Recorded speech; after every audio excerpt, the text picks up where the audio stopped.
porque no outro bate-papo que nós tivemos, você comentou sobre o Vishuddha, sobre esse chakra laríngeo, né, puríssimo, um lugar de transmutação. Exato. E aí você poderia trazer um pouquinho para nós, pouco dessa experiência na floresta, a sua experiência pessoal, assim, de como foi esse contato que você teve a partir dos Vedas. O pessoal do Intuição, o Márcio Bucay, a Gabriela, que é a esposa dele, pessoas incríveis, galera do som, eu amo muito eles são bem ligados à Índia, essa coisa do som, e eu fiquei sabendo que ia ter um retiro sobre nada e yoga. Falei, mas o que é esse nada, gente? Nada, fazer nada, né?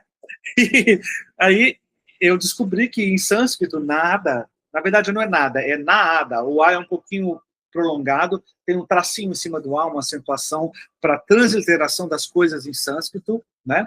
Em sânscrito não é escrito dessa maneira, é transliterado para que a gente possa entender e fazer os fonemas parecidos com o do sânscrito. E nada em sânscrito significa som, então seria a busca da cura através do som.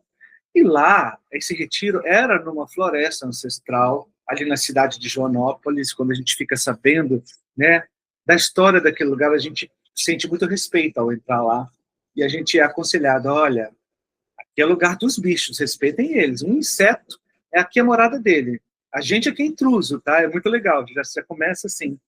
E lá a gente aprende que o som, sobre o som primordial, né, aquele símbolo do Om, que é tão conhecido, Om. O que as pessoas ficam fazendo Om? Lá você aprende em profundidade sobre esse som primordial.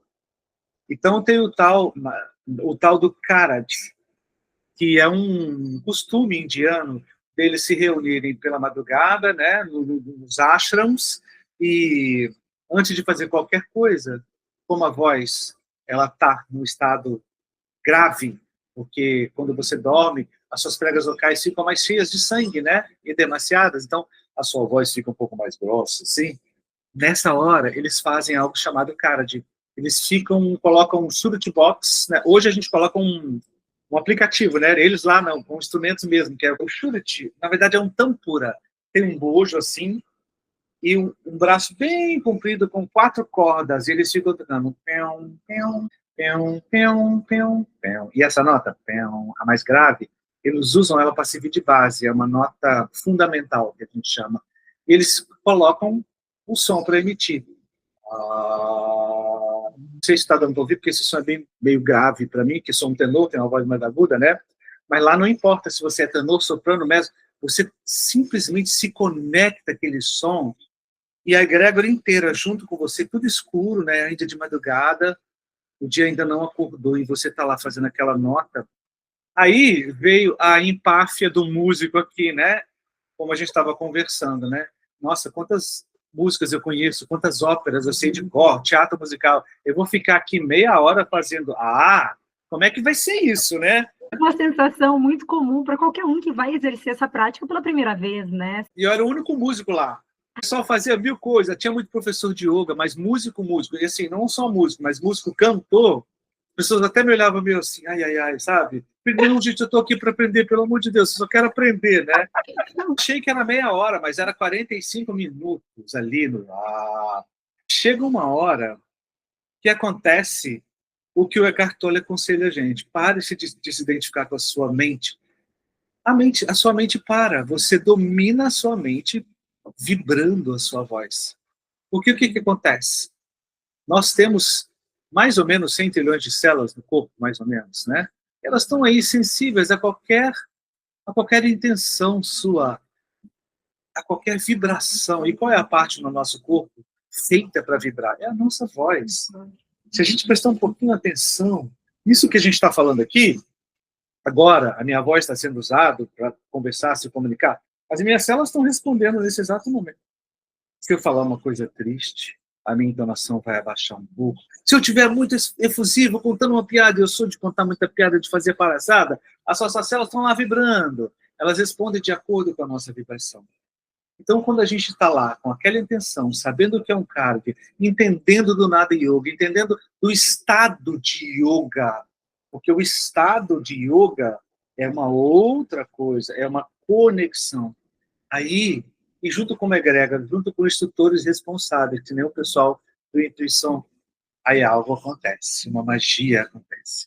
você adquire um estado de concentração, e quando tem uma hora que o cara ele vai ficando cada vez mais baixinho, e quanto mais baixinho fica, mais minucioso você fica em tentar escutar não só a sua vibração, mas uma vibração de um todo, cada vez mais concentrado.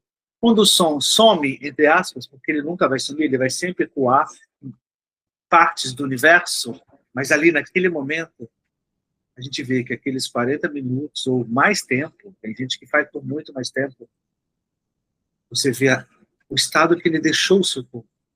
O estado de total atenção. Um total estado de yoga, de conexão. Você pensa, como que eu deixei a minha mente me perturbar até hoje?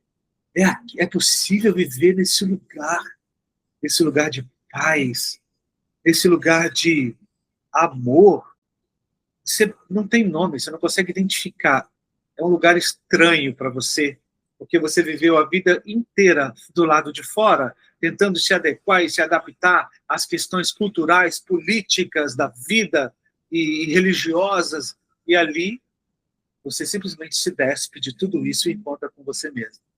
É de assustar quando você nunca encontrou com você mesmo. O seu silêncio, ele é contundente. Ele diz, tá vendo? Pois é, esse é você. Vamos ficar um pouquinho aqui? Vamos prestar mais atenção nisso?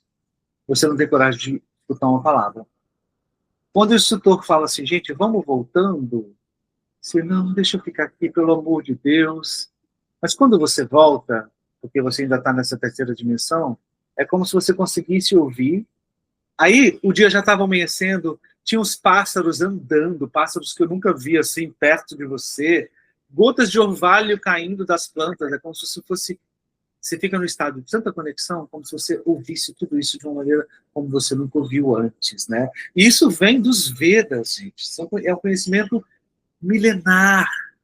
Milenar. E o que é mais curioso, se me permitem falar, é que eu já fazia um trabalho muito parecido com os alunos meus, e eu não sabia que isso vinha dos Vedas.